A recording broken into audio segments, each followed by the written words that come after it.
হাফিজু আলাস সালাওয়াতি ওয়াস সালাতিল উসতা। আল্লাহ রাব্বুল আলামিন বলেন, তোমরা সালাত সমূহের প্রতি যত্নবান হও, সালাতকে হেফাজত করো, নামাজকে হেফাজত করো, ওয়াস সালাতিল উসতা, আর বেশি করে আসরের নামাজকে, মধ্যবর্তী নামাজকে হেফাজত করো। মুফাসসিরিন ইকরাম বলেন ওয়াস সালাতিল উসতা বা মধ্যবর্তী নামাজ হলো আসরের নামাজ। অধিকাংশ মুফাসসিরের মত হলো আসরের নামাজ, কেননা অধিকাংশ যুবকেরা এই আসরের নামাজের সময় খেলায় লিপ্ত থাকে। এতটুকুই নয়, আল্লাহ রাব্বুল আলামিন বলেন ইন্নাস সালাতা তানহা আনিল ফাহশাই ওয়াল মুনকার। আল্লাহ রাব্বুল আলামিন বলেন, বান্দারে নিশ্চয়ই নামাজ মানুষকে সকল প্রকারের খারাপ দেওয়া, মানে আল্লাহ এক, আল্লাহ ছাড়া কোনো ইলাহ নাই। এটা তো আমরা জানি, যে আমরা তো এই কালেমা জানি, সুতরাং এ নিয়ে আবার ওয়াজ করার কি আছে। এই কালেমা জানলেও প্রতিনিয়ত আমরা এই কালেমার সঙ্গেই শিরক করে ফেলতেছি। এই কালেমা জানলেও প্রতিনিয়ত আমাদের প্রত্যেকটা ব্যবহারিক জীবনে এই কালেমার বিরুদ্ধে আমরা দাঁড়িয়ে যাচ্ছি।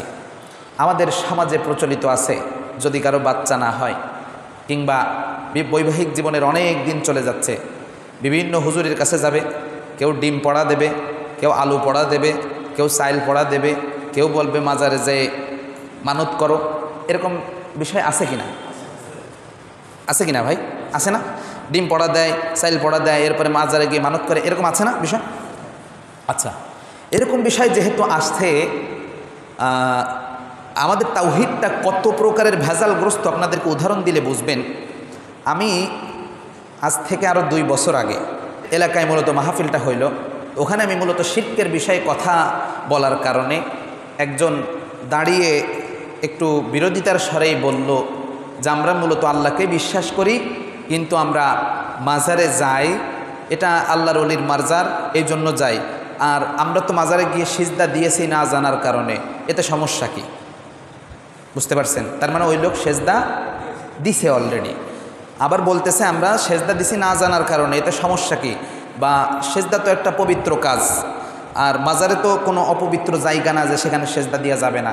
আল্লাহ তো বলছে যে উম্মতে মুহাম্মাদের জন্য পুরো জমিনটা মসজিদ করে দিয়েছি, তাহলে মাজারে সেজদা দিলে সমস্যাটা কি? এটা উনি বললেন।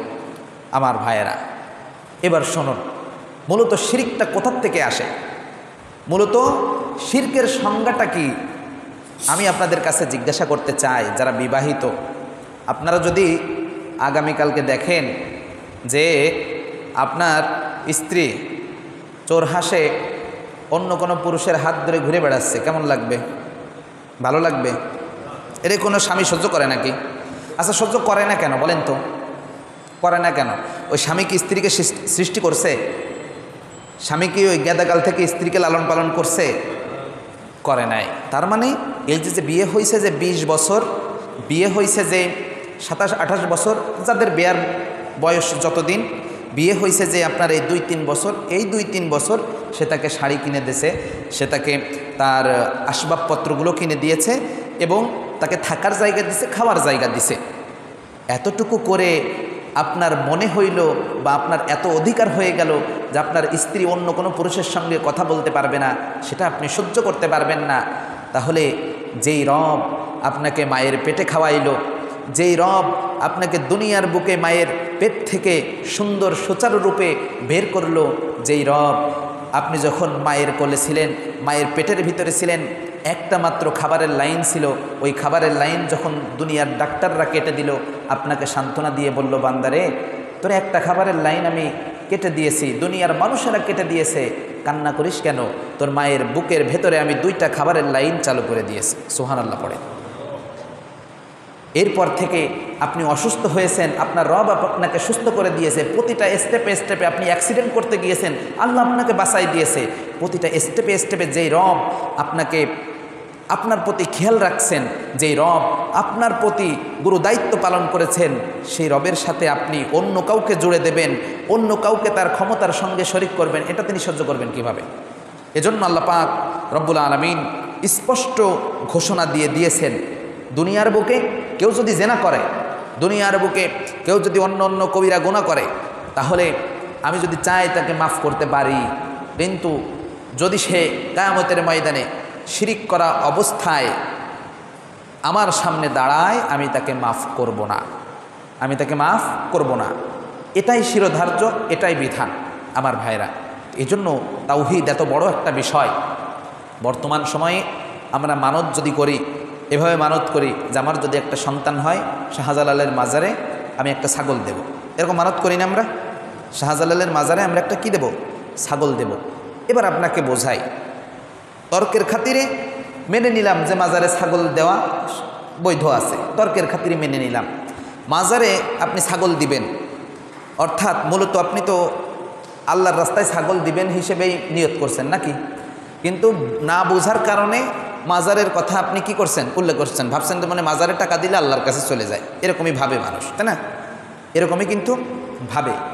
এখন আমি বলতে চাই আমার ভাইয়েরা, মাজারে আমি টাকা দেওয়ার নিয়ত করেছি, অর্থাৎ আমার একটা সন্তানও হয়ে গেল, এই মুহূর্তে আমি আল্লাহর পথে দান করব বলে আমি কি করছি? নিয়ত করছি। এখন তো আমার নিয়ত পরিপূর্ণ করতে হবে, তাই না? তো আমি যখন নিয়ত করে ফেললাম যে আমি আল্লাহর পথে দান করব, তখন ওই আমার যে নিয়তকৃত যে ছাগল বা ছাগলের পয়সাটা, ওই পয়সাটা আমার নাকি আল্লাহর হয়ে গেছে? বলেন তো কার? আল্লাহর পথে যেহেতু দান করে দিছে, ওটা কার?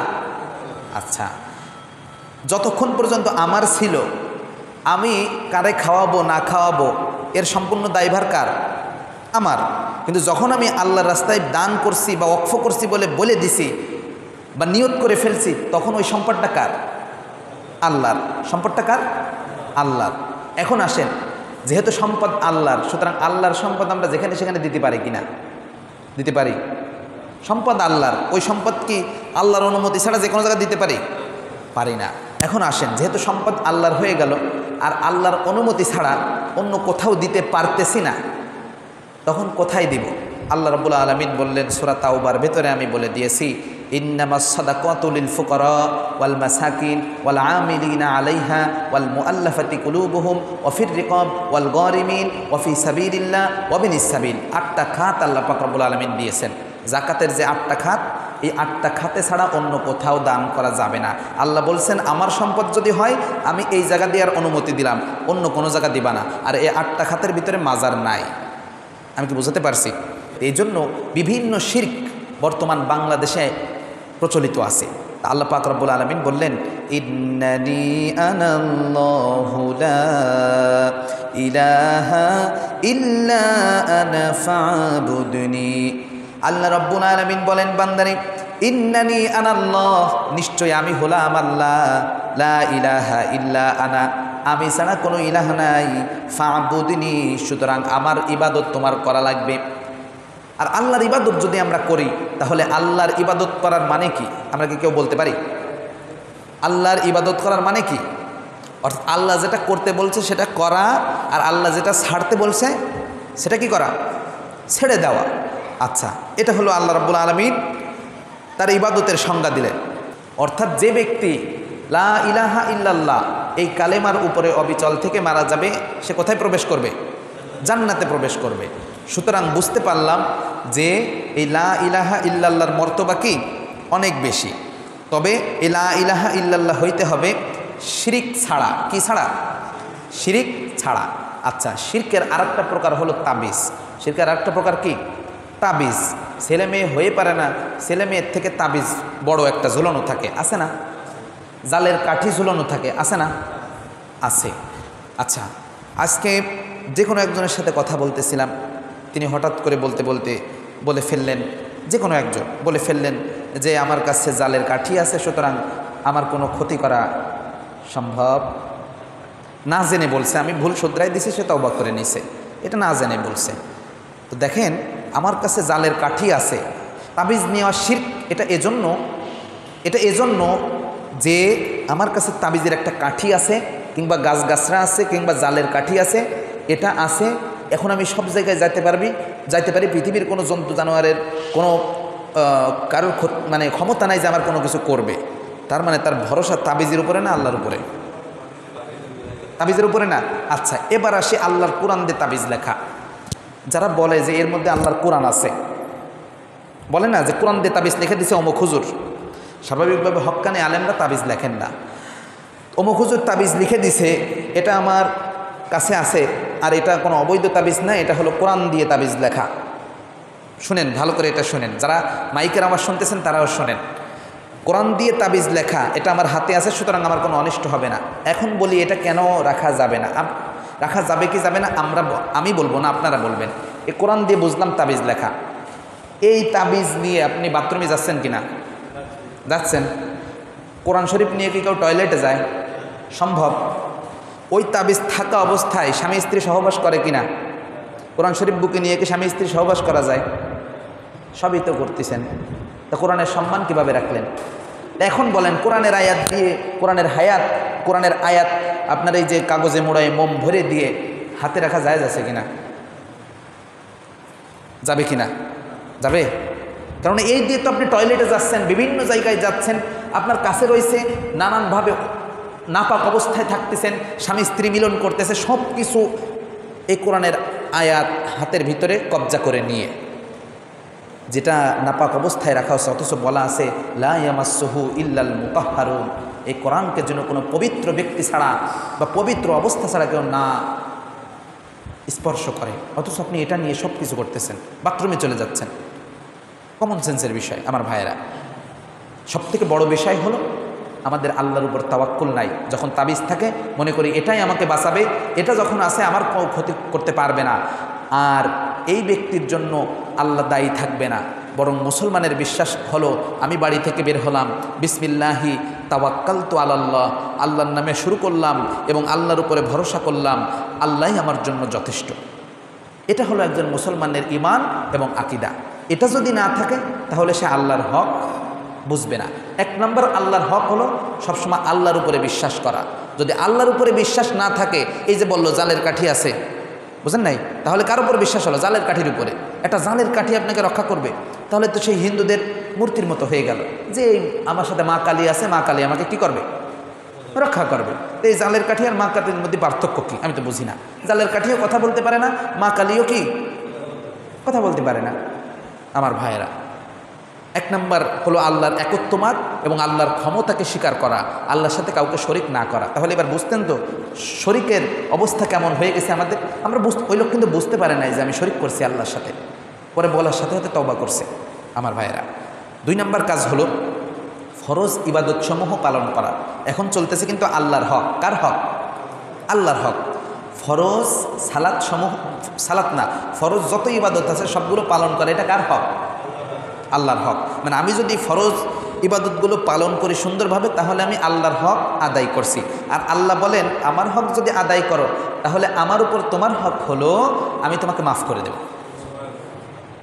আমি তোমাকে কি করব? মাফ করে দেব। আর আমার আল্লাহ যদি মাফ করে দেয় আমাকে, আমরা কোথায় যাব? জান্নাতে চলে যাব। কোথায় চলে যাব? আমরা জান্নাতে চলে যাব। আমার ভাইয়েরা, তাহলে 2 নম্বর কাজ হলো ফরজ ইবাদতসমূহ কাজ করা। ফরজ ইবাদতের ভিতরে 1 নম্বর ইবাদত হলো সালাত। কি বলেন?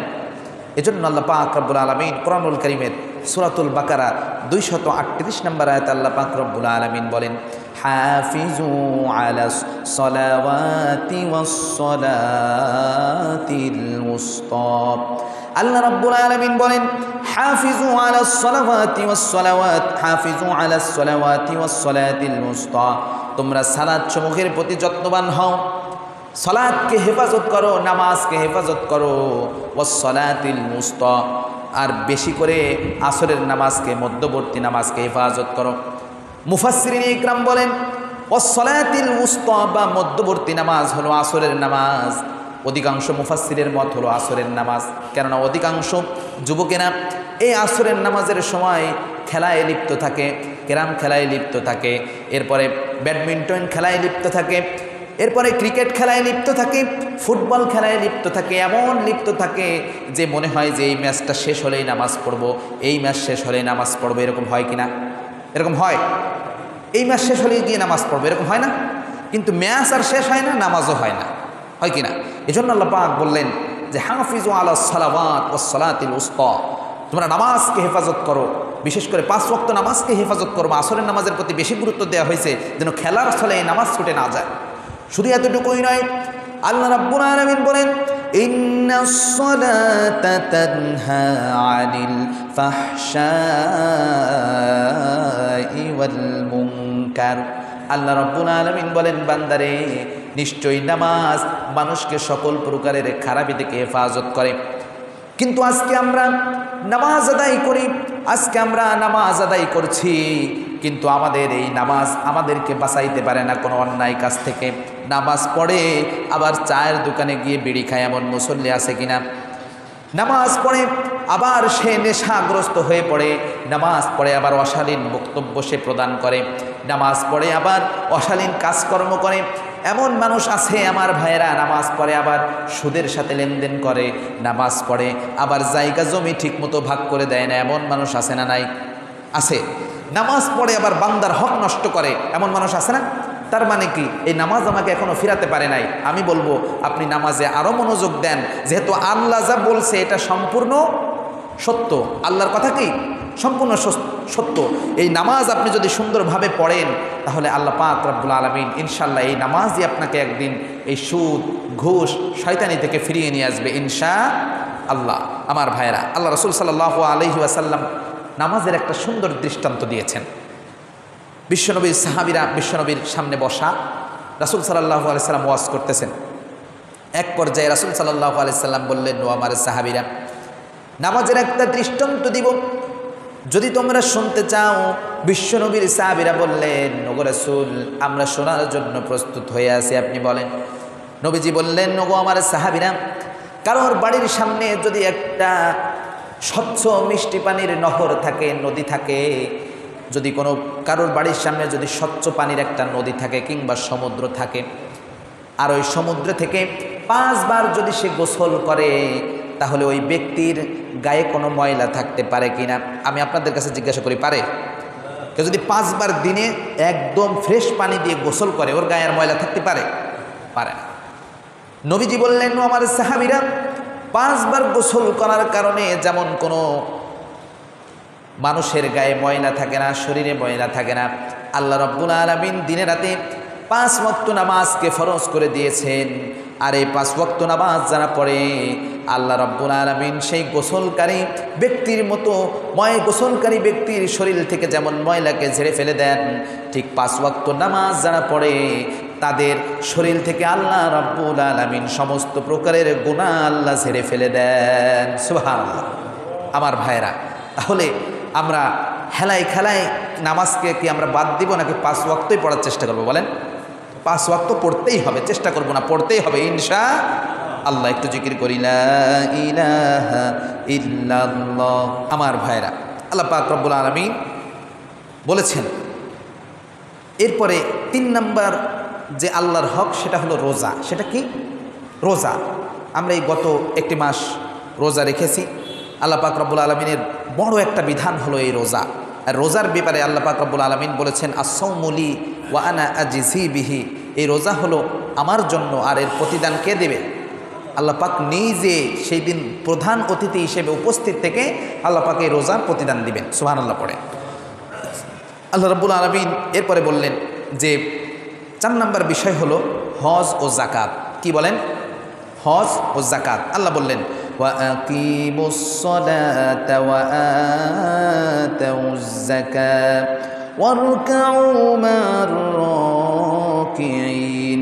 আল্লাহ রাব্বুল আলামিন বলেন, বান্দারে ওয়া আকিমুস সালাত, নামাজ কায়েম করবা, ওয়া আতুজ যাকাত, এরপরে তোমাদের কাজ হলো যাকাত প্রদান করবা। অনেক কাছে সম্পদ বাড়িয়ে গেছে আর যাকাত দিতে চায় না, আছে না এরকম? যাকাত দিতে চায় না। ওয়ারকাউ মা'র রাকিঈন, এরপরে রুকুকারীদের সাথে রুকু করবা, যারা সালাত আদায় করে জামাতে সালাত আদায় করবা। এবং হজ এটা এমন একটা ইবাদত, আল্লাহ পাক সবার কপালে কি হজ লেখে? বলেন, সবার কপালে হজ লেখে না। আমরা যারা হজে গিয়েছি, এর ভিতরে হজে গেছে নাকি কেউ? হ্যাঁ, গিয়েছেন? যাক আলহামদুলিল্লাহ। হজে যারা আমরা গিয়েছি তারা জানে যে আসলে ওখানের যে প্রশান্তি, এটা এখান থেকে গল্প করে অনুভব করা যাবে না। মদিনা শরীফে মসজিদে নববীর মেম্বার যেখানে আল্লাহ রাসূল সাল্লাল্লাহু আলাইহি ওয়াসাল্লাম যেখানে দাঁড়িয়ে পড়ে ভাষণ দিতেন, আমি তো যাইনি, মানে এটা পড়ে বলতেছি আপনাদেরকে। তো মদিনা শরীফের মেম্বার যেখানে আল্লাহ রসুল সাল্লাল্লাহু আলাইহি সাল্লাম ভাষণ দিতেন, তার সামনে 4টা অথবা 6টা খুঁটি আছে।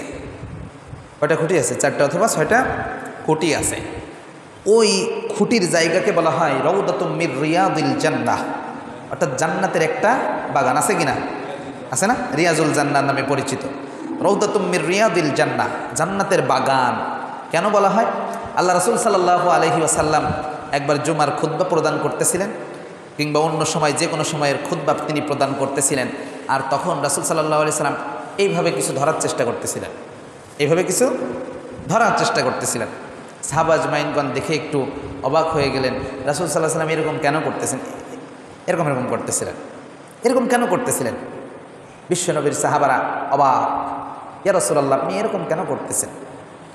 বিশ্বনবীজিকে নামাজের পরে ফ্রি হয়ে যখন সাহাবারা জিজ্ঞাসা করলো, ইয়া রাসূলুল্লাহ, ইয়া হাবিবাল্লাহ, খুতবার সময় দেখলাম আপনি দাঁড়িয়ে পড়ে সামনের দিকে এভাবে করতেছিলেন, কি ধরার চেষ্টা করতেছিলেন?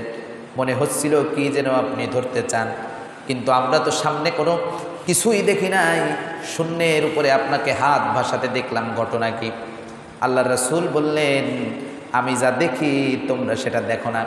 আল্লাহ রাব্বুল আলামিন তার নিজ ক্ষমতা দিয়ে আমাকে অনেক কিছু দেখান যেটা তোমাদের চোখ দেখতে পারে না। পড়েন না সুবহানাল্লাহ। আল্লাহ রাব্বুল আলামিন তার হাবিবকে দেখিয়েছিলেন। বিশ্ব নবীজি বললেন, আমি দেখলাম জান্নাতের আঙ্গুরগুলো আমার সামনে ঝুলে ঝুলে পড়ে যাচ্ছে। পড়েন না সুবহানাল্লাহ। জান্নাতের আঙ্গুরগুলো ঝুলে আছে, জান্নাতের কমলা বেদেনাগুলো এগুলো ঝুলে আছে। আর আমি রাসূল এগুলো জান্নাতি খাবার দেখলে কি কেউ লোভ সামলাইতে পারে? জান্নাতি খাবার কি আমাদের এখানের খাবারের মতো নাকি? না। তিনি বললেন যে আমি রাসূল জান্নাতের খাবার দেখে এতটাই ভালো লাগছিল যে আমি সেটা ধরার চেষ্টা করছিলাম, আমি সেটা ধরার চেষ্টা করতেছিলাম। এই জন্য ওই জায়গাটাকে বলা হয় রওজাতুম মির রিয়াদিল জান্নাহ। ওই জায়গায় ওই ঘটনা ঘটছিল। আর এটা শুধু তখন ঘটছিল, বিষয়টা এমন না। যারা নতুন হাজি আছেন, আমার মুবারক মামা খুব সম্ভব মামিকে নিয়ে হজে যাওয়ার নিয়ত করছে, আল্লাহ কবুল করুক। তো উনি গিয়ে ওখানে গিয়ে দেখবেন ওই খুঁটির ভিতরে দাঁড়িয়ে সকলে লাইন দিয়ে নামাজ পড়ার জন্য পাগল হয়ে যায়। সহজে কি পায় না, সুযোগ পায় না, কিন্তু ঈশার পরে সময় পাওয়া যায়, তাহাজ্জুদের সময় খুব সম্ভব সময় পাওয়া যায়, হজের সময় তো পাওয়া যায় না। তো ওই জায়গাটা এত সুন্দর, এত সুন্দর, এবং ওই জায়গা নামাজ পড়লে হৃদয়টা এত প্রশান্ত হয়ে যায়, মনই বলে দেয় যে তুমি জান্নাতের ভিতরে আসো। সুবহানাল্লাহ। দুনিয়া থেকে জান্নাত যদি পাইতে কেউ চায় তাহলে তার হজে যাওয়া লাগবে, তার ওইখানে যাওয়া লাগবে। এবং যদি কেউ কাবা শরীফ, ওই ফিলিংসটা আসলে এখান থেকে বলা সম্ভব না। যখন কেউ কাবার গ্লাস ধরে এভাবে বলে লাব্বাইক আল্লাহুম্মা লাব্বাইক লাব্বাইক লা শারীকা লাকা লাব্বাইক ইন্নাল হামদা ওয়ান নি'মাতা লাকা ওয়াল মুলক লা শারীকা লাক লাব্বাইক, এইভাবে কাবার গ্লাস ধরে যদি কেউ বলে লাব্বাইক আল্লাহ আমি হাজির, আল্লাহুম্মা লাব্বাইক লাব্বাইক লা শারীকা লাকা লাব্বাইক, আল্লাহ তোমার ঘরে আমি হাজির, তোমার ঘরে আমি হাজির, এই কথাটা বলার এই কথাটা বলার সৌভাগ্য সবার কিন্তু হয় না। ওখানে যার ফিলই আলাদা, জানলাম আমি তোমার ঘরে হাজির, স্বয়ং তোমার ঘর হিসেবে তুমি যেটাকে ঘোষণা দিয়েছো, এই কাবায় আমি হাজির হয়েছি। ইন্নাল হামদা, তোমার প্রশংসা, ওয়ান নি'মা লাকা ওয়াল মুলক লা শারীকা লাক, সব ক্ষমতা তোমার, সব নিয়ামত তোমার, তোমার কোনো শরিক নাই। ওখানে ওই ঘোষণা দেওয়া হয়। কাবা শরীফের গিলাফ ধরে যে দোয়া আপনি করবেন সেই দোয়া আল্লাহ কবুল করে নেবে। সুবহানাল্লাহ। তো যারা নতুন হাজি হবেন, অর্থাৎ নতুন হজ করতে যাবেন, অগ্রিম আপনাদের কাছে দোয়া চেয়ে নেই। হাজিদের কাছে দোয়া চাওয়া সুন্নাত, কারণ সবার তো সুযোগ হয় না। দোয়া চেয়ে নেই আপনার পুরো গ্রামবাসীর জন্য, মসজিদের ইমাম, মসজিদের মুয়াজ্জিন, মসজিদের কমিটি যারা আছে এবং পুরো গ্রামবাসী যারা আছে সকলের জন্য ইনশাআল্লাহ দোয়া করবেন। আল্লাহ যেন সকলের মনের আশা পূরণ করেন, সেই দোয়া আপনারা করবেন। আপনাদের কাছে আমরা দোয়ার দরখাস্ত করে রাখলাম, এবং এই দোয়াটি করবেন যে আল্লাহ পাক যেন আপনি যেমনভাবে এখানে আসতে পেরেছেন, আপনার অন্য অন্য যারা মুসল্লি ভাই আছে, পুরো আহাল পরিবারবর্গ, গ্রামবাসী যারা আসে, আল্লাহ যেন সকলকে সুযোগ করে দেন। পড়ে না আমিন আমার ভাইরা। তো যে কথাটি বলতেছিলাম, হজের অনেক ফজিলত আছে। আমি পয়েন্টগুলো বলে যাচ্ছি যেহেতু সময় নাই। আচ্ছা, এরপরে 5 নাম্বার হলো হারাম ও গুনাহ থেকে বাঁচা। হারাম ও গুনাহ থেকে বাঁচা আর তাকওয়া অর্জন করা। আল্লাহ রাব্বুল আলামিন বললেন, ইয়া আইয়ুহাল্লাযীনা আমানু তাকুল্লাহা ওয়া কুলু কওলান সাদীদা। আল্লাহ রাব্বুল আলামিন বললেন, ইয়া আইয়ুহাল্লাযীনা আমানু, ওহে যারা দুনিয়ার বুকে ঈমান এনেছো, ইত্তাকুল্লাহ, ভয় করবে একজনকে, তিনি কে? আরো জোরে বলেন, ভয় করবে একজনকে, তিনি হলেন আল্লাহ। ওয়াকুলু কওলান সাদীদা, আর তোমরা সব সময় সত্য ও সঠিক কথা বলো। নির্দেশ কার? কারোর যদি তিতা লাগে, কারোর যদি মিঠা লাগে, তাহলেও আপনার বলতে হবে সঠিক কথা। এই নির্দেশ কার? আমার ভাইয়েরা, আল্লাহ পাক রব্বুল আলামিন বললেন সঠিক কথা বলবা, তাতে যদি কারোর সমস্যা হয় তো সমস্যা হোক, তোমাকে রক্ষা করার দায়িত্ব আমার। কথাটা কার? আল্লাহর। আচ্ছা, এরপরে আমরা মোট কথা জেনে নিলাম ফরজ ইবাদতসমূহ করা, আল্লাহর সাথে কাউকে শরিক না করা, হজ করা, যাকাত দেওয়া, এরপরে আপনার নামাজ আদায় করা। এই মৌলিক যে কথাগুলো, মৌলিক যে ইবাদতগুলো, এগুলো কার হক? আল্লাহর হক। এবার আমরা দ্বিতীয় অংশে আসি, বান্দার হক। বান্দার হকের প্রথমেই হলো পিতামাতার হক। কার হক? পিতামাতার হক। আচ্ছা, আয়াত পড়ি আমরা, সূরা বনী ইসরাঈল আয়াত নাম্বার 24। আল্লাহ পাক বলছেন, ওয়াকুর রব্বিরহামহুমা কামা রাব্বায়ানি সগীরা। এই আয়াতটা আমরা প্রত্যেকটা দোয়ায় পড়ি না? পড়ি। আল্লাহ বলছেন, আর বলো হে আমার রব, আমার মা বাবাকে দয়া করো যেমনি তারা ছোটোবেলায় আমাদেরকে লালন পালন করে দয়া করেছেন। এই কথাটা আল্লাহ কেন বললেন? এই কথা আল্লাহ কেন বললেন? বাপ মা মরে গেছে, মরে গেলে কি মানুষ আর দুনিয়ায় থাকে? চলে যায়। বাপ মা মারা গেছে, দুনিয়া থেকে চলে গেছে, কিন্তু এরপরও আল্লাহ বললেন যে তোর দায়িত্ব হলো প্রত্যেক ওয়াক্তে তুই দোয়া করবি, প্রত্যেক সময় তোর জবানে জবানে থাকবে রব্বিরহামহুমা কামা রাব্বায়ানি সগীরা। আচ্ছা, এটা কি শুধু মরে যাওয়ার পরে? না, আল্লাহ বলছেন, বান্দা তোমার রবের একটা ফয়সালা আছে, সেই ফয়সালা হলো যে ওয়াকাদা রাব্বুকা আল্লা তা'বুদু ইল্লা ইয়্যাহু ওয়া বিল ওয়ালিদাইনি ইহসানা। আল্লাহ বললেন তোমার রবের একটা ফয়সালা হয়ে গেছে, আল্লাহর ইবাদত ছাড়া অন্য কারো ইবাদত করবা না। আর দ্বিতীয়ত হলো পিতামাতার সাথে সঠিক ব্যবহার করবা, সুন্দর আচরণ করবা। পিতামাতা যখন বুড়ো হয়ে যাবে, বৃদ্ধ হয়ে যাবে, তখন নিজেদের রহমতের ডানা তাদের উপরে বিছিয়ে দিবে, তাদেরকে কখনো নিজেদের পরিবার থেকে আলাদা করবে না। আচ্ছা, তাহলে আল্লাহ পাক রব্বুল আলামিন সর্বময় ক্ষমতার অধিকারী যিনি, তিনি বলে দিয়েছেন খবরদার। আবার মা বাবাকে অনেকে আছে, ধরেন এরকম অভিযোগ আমি পাইছি, এসে বলতেছে হুজুর, তো মা বাবা আমার 5-6টা সন্তান, বা যে কোনো এক ব্যক্তির 5-6টা সন্তান, সেই লোক যে কোনো একজনের কাছে ধরেন থাকে। এখন দেখা যাচ্ছে সেই সন্তান তাকে নানা কিছু বুঝিয়ে, নানা কিছু আপনার বুঝিয়ে শুনিয়ে, কিংবা অচেতন অবস্থায় সম্পত্তি লিখে নিয়েছে, যা মোট সম্পত্তি আছে তার অর্ধেক, যে কোনো জায়গা থেকে অর্ধেক, যে কোনো একজনের অর্ধেক লিখে নিয়েছে। কারণটা কি? সে মা বাবাকে খাইতে দেয়, বা তার কাছে তার মা বাবা থাকে। এখন আমি বলতে চাই, সন্তান যখন ছোট ছিল তখন কি মা বাবাতে বলিছে নাকি, এই তোরে আমি 25 বছর পর্যন্ত মানুষ করেছি, 25 বছরে ওই একেতে 25 বছর পর্যন্ত যে কয় টাকা হয় হিসেব করে দে। আমেরিকার একটা তথ্য দেখলাম যে এক নারী, তিনি নিজের দুধ বিক্রি করে আজকে মার্কিন অনেক বড় ডলারের মালিক, লক্ষ লক্ষ টাকা নিজের, অর্থাৎ উনি যখন মা হয়েছেন, বাচ্চা যখন পরিপুষ্ট হয়ে গেছে, তখন তিনি বিভিন্ন মেশিনজাত প্রক্রিয়ায় নিজের দুধ সংগ্রহ করে ওটা রাখছেন, সেটা বিভিন্ন স্তরে, ওই দেশে তো কোনো ধর্মকর্ম নাই, বোঝেন নাই, ওটা বিভিন্নভাবে ফ্রিজজাত করে বিক্রি করতেছে, এবং ওই দুধের দাম অনেক বেশি। আচ্ছা, তো তার মানে বোঝা গেল যে আল্লাহ পাক রব্বুল আলামিন মায়ের দুধের ভিতরে অনেক প্রোটিন এবং পুষ্টি গুণ দিয়েছেন, যেটা মানব দেহের ভিতরে অনেক কাজে লাগে। যে বাচ্চাগুলো ছোটোকালে মায়ের দুধ পায় না, ওই ল্যাকটোজেন খায়, ডানো খায়, ওরা কিন্তু পরিপুষ্ট হয় না। কিন্তু যারা ছোটোবেলা থেকে ওই 2.5 বছর পর্যন্ত নিয়মিত মায়ের দুধ খায়, ওদের ব্রেন শক্তি ভালো হয়, শরীর স্বাস্থ্য ভালো হয়, মোট কথা সব দিক দিয়ে ভালো থাকে। আমার ভাইয়েরা, এই দুধের দাম কিন্তু অনেক বেশি, 1 ফোঁটা দুধের দাম অনেক বেশি। বাচ্চা যদি সঠিক সময়ে দুধ না পায়, তার ওই ধনুষ্টঙ্কার, এরপরে কি এসব রোগ হয়। তো এই বিষয়গুলা মা যদি চাইতো যে আমার এই সব কিছুর দাম তোর দেওয়া লাগবে, আমাদের দেওয়া সম্ভব হইতো? সম্ভব যেহেতু না হয়, তাহলে তুমি আজকে 2-3 বছর তোমার মা বাবাকে খাওয়ানোর পরে 2-3 বছর তোমার মা বাবাকে খাওয়ানোর পরে তুমি সম্পত্তি লিখে নিচ্ছ, এরকম সাহস তোমাকে কে দিল? আচ্ছা, এবার মাসালাটা আমরা শুনি। মাসালাটা হলো, যদি কোনো পিতার সন্তান থাকে 5 জন, 6 জন বা 7 জন, আর ওই পিতা যদি দেখা গেল কোনো এক ছেলের কাছে থাকে, অন্য ছেলেরা নেয় না, তখন ওই ছেলেকে ওই ছেলের কাছেই বেশি অর্ধেক দিয়ে দিল, আর বাকিটা ওই কোনো রকম সবাইকে সরিয়ে ছিটিয়ে দিল, এটাও পিতা করতে পারবেন না। আর যদি পিতার কাছ থেকেও কেউ ভূগোল পড়ায় নিয়ে নেয়, তাও সেটা করা যাবে না, শরীয়ত এটা অনুমতি দেয় না। কেউ আপনার বাধ্য থাকুক বা অবাধ্য হোক, তার বিচার করবে কে? আল্লাহ।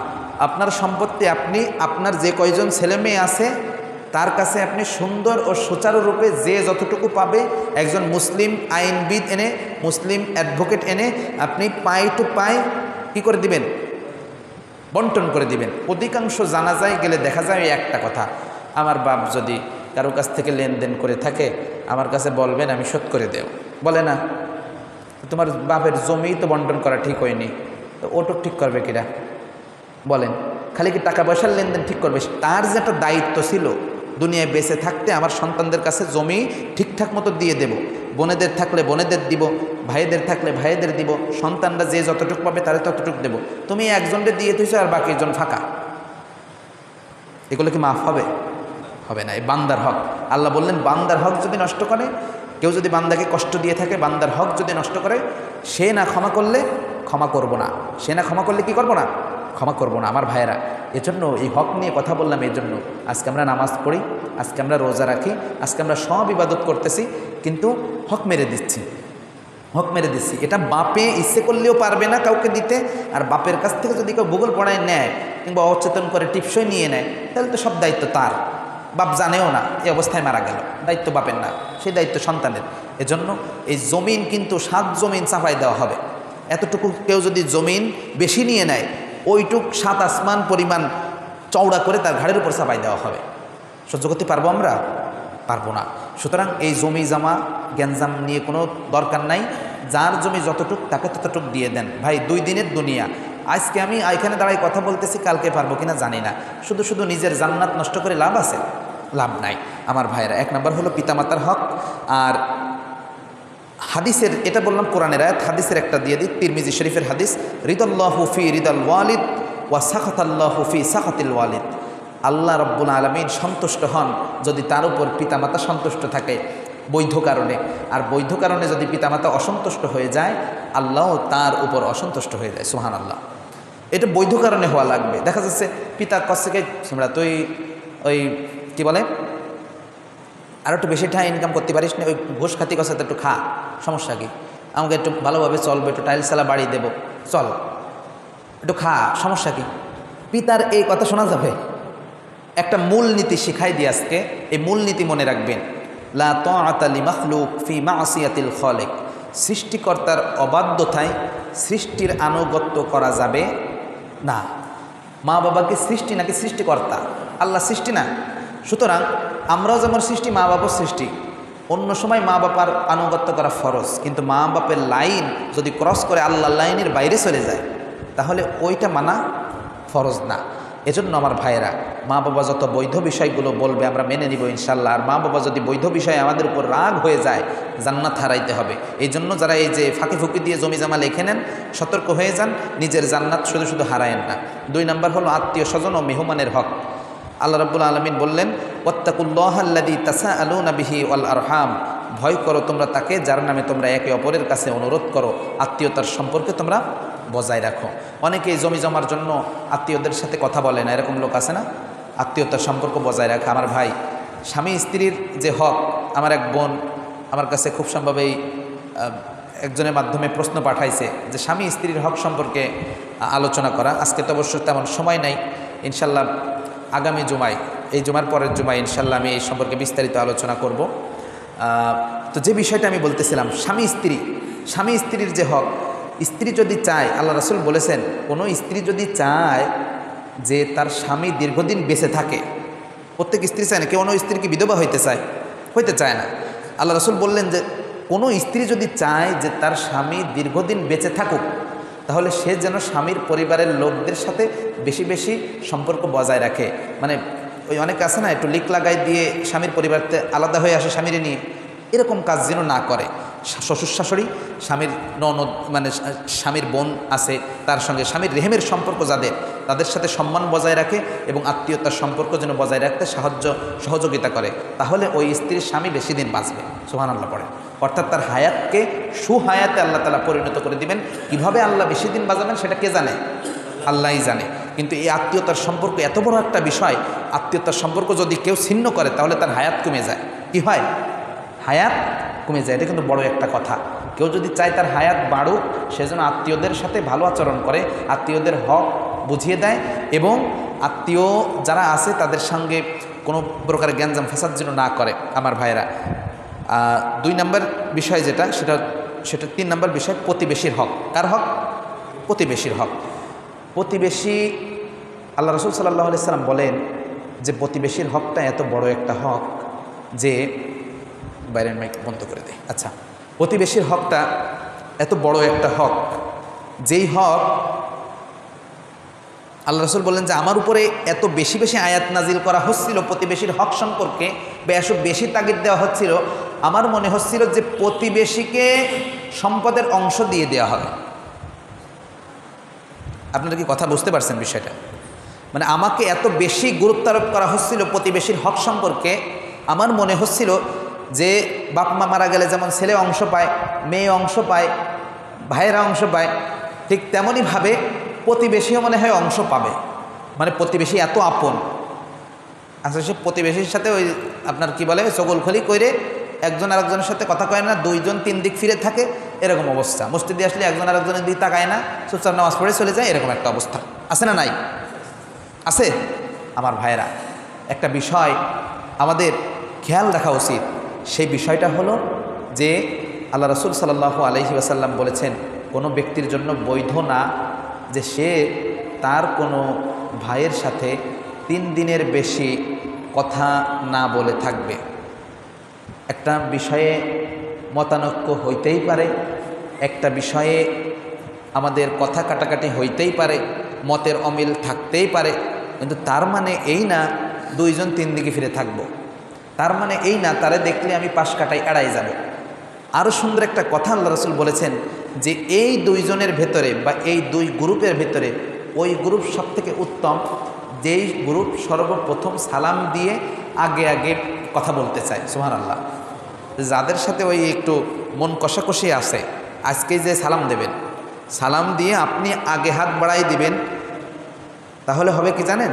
আল্লাহ রসুলের কাছে জিজ্ঞাসা করা হলো সবথেকে উত্তম ব্যক্তি কে বা সবথেকে সওয়াবের কাজ কি? আল্লাহ রসুল বললেন, এমন একটা সওয়াবের কথা তোমাদেরকে বলে দেব যে সওয়াবটা জিহাদের থেকেও বেশি সওয়াব। সুবহানাল্লাহ। অন্য অন্য যত ইবাদত আছে সব ইবাদতের থেকে বেশি সওয়াব। তিনি বললেন এমন একটা সওয়াবের কাজ, এটা কি হইতে পারে? তখন রাসূল সাল্লাল্লাহু আলাইহি ওয়াসাল্লাম বললেন, 2 গ্রুপ যদি মারামারি লাগে, 2 গ্রুপ যদি বাদানুবাদ হয়, 2 গ্রুপ একজন আরেকজনের সাথে কথা কয় না, এরকম যদি হয়, তাহলে তোমরা ওই 2 গ্রুপকে মিলিয়ে দাও। পড়েন সুবহানাল্লাহ। ওই 2 গ্রুপকে যদি মিলিয়ে দিতে পারো, জিহাদের থেকেও বেশি সওয়াব তোমাদের আমলনামায় দিয়ে দেওয়া হবে। সুবহানাল্লাহ। আমার ভাইয়েরা, আর 4 নাম্বার হলো কারো হক নষ্ট না করা। কিয়ামতে গুনাহের বোঝা এদিন থাকবে। আচ্ছা, আমাদের আলোচনা মোটামুটি শেষ। তাহলে আমরা জানলাম, সংক্ষিপ্ত পরিসরে আমরা জানতে পারলাম আল্লাহর হক। আল্লাহর হককে কি আমরা জানলাম বলেন তো? আচ্ছা, আমি পয়েন্ট আকারে বলে দিচ্ছি। 1 নম্বর হলো আল্লাহর তাওহীদ, কারোর সাথে শরিক না করা। 2 নম্বরে হলো ফরজ ইবাদত সমূহ পালন করা, অর্থাৎ সালাত আদায় করা, রোজা রাখা, হজ, জাকাত এসব করা, কারোর হক নষ্ট না করা। আচ্ছা, 3 নম্বর হলো হারাম ও গুনাহ থেকে বেঁচে থাকা, তাকওয়া অবলম্বন করা। আচ্ছা, আর দ্বিতীয় স্টেপ হলো বান্দার হক। বান্দার হক হলো প্রথমে পিতামাতার হক, এরপরে আছে আত্মীয় স্বজন ও মেহমানের হক, তারপরে আছে প্রতিবেশীর হক, এরপরে আছে আপনার কারো হক যেন আমরা নষ্ট না করি। ওই যে একটু আগে বললাম আমি, জমি নষ্ট করা, জমির ভিতরে আইল ঠেলা, এরপরে ভাইয়ের জমি নিয়ে নেওয়া, বোনের জমি নিয়ে নেওয়া, পিতামাতাকে ভুল বুঝিয়ে টিপসই নিয়ে জমি নিয়ে নেওয়া, এই যে বিষয়গুলো আছে, এসব করা যাবে না।